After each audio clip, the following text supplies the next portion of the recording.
அனைவருக்கும் வணக்கம்.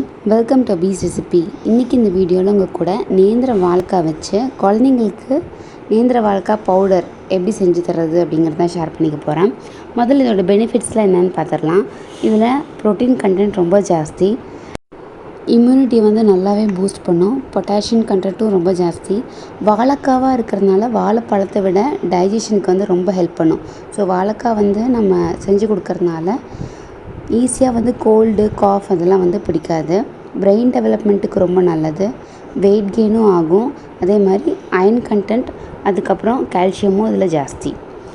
ஸோ இது பார்த்திங்கன்னா ரெண்டு சைட்லேயும் அது நல்லா கட் பண்ணிவிட்டு பார்த்திங்கன்னா இப்படி தான் இருக்கும்.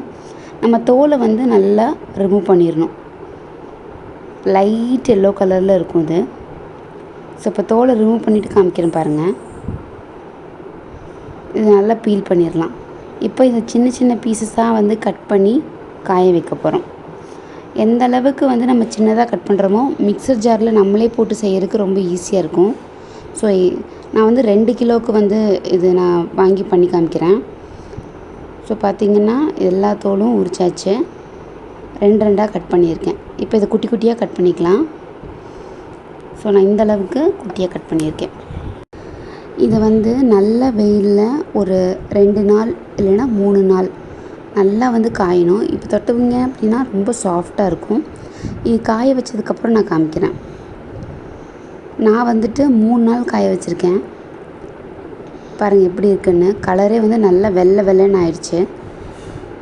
இப்படி அமுத்துனீங்க அப்படின்னாலே அது ரெண்டாக உடஞ்சிரும். அப்போ தான் நீங்கள் மிக்ஸி ஜாரில் போட்டு நைஸாக இது பிளெண்ட் பண்ண முடியும். இது ரொம்ப சிம்பிளான ஹோம்மேட் செர்லாக் பவுடர் தான். ஆனால் இதில் நிறைய ஹெல்த் பெனிஃபிட்ஸ் ரொம்ப ஜாஸ்தி. வெயிட் கெயின் ஆகும், அயன் கண்டென்ட் ஜாஸ்தி, கால்சியம் ஜாஸ்தி, இம்யூனிட்டி நல்லாவே பூஸ்ட் பண்ணும். ஸோ அது கூட நான் 2 ஏலக்காய் போட்டுக்கிறேன். ஏலக்காய் ஃப்ளேவருக்காக மட்டும் சேர்த்துல, கான்ஸ்டிபேஷன் ஆகாமையும் பார்த்துக்கும். இதுவும் டைஜஷனுக்கு ரொம்ப நல்லது. ஸோ இதை நல்லா அரைச்சிக்கலாம். அரைச்சிட்டோம் அப்படின்னா நம்மளுக்கு பவுடர் ரெடி ஆயிரும். இதை நம்ம கூழ் மாதிரி காய்ச்சி கொடுத்துக்கலாம். ஸோ இந்த வீடியோ கண்டிப்பாக பிடிச்சிருக்குன்னு நினைக்கிறேன். பிடிச்சிருந்துச்சுன்னா ஒரு லைக் கொடுங்க. மறக்காமல் நம்ம சேனலுக்கு சப்ஸ்கிரைப் பண்ணுங்கள். பக்கத்தில் இருக்கிற பெல் பட்டனையும் ப்ரெஸ் பண்ணிடுங்க. நான் அப்போ தான் எப்போல்லாம் வீடியோஸ் போடுறேன்னா உங்களுக்கு நோட்டிஃபிகேஷன் வரும். Stay healthy, be happy. Thank you.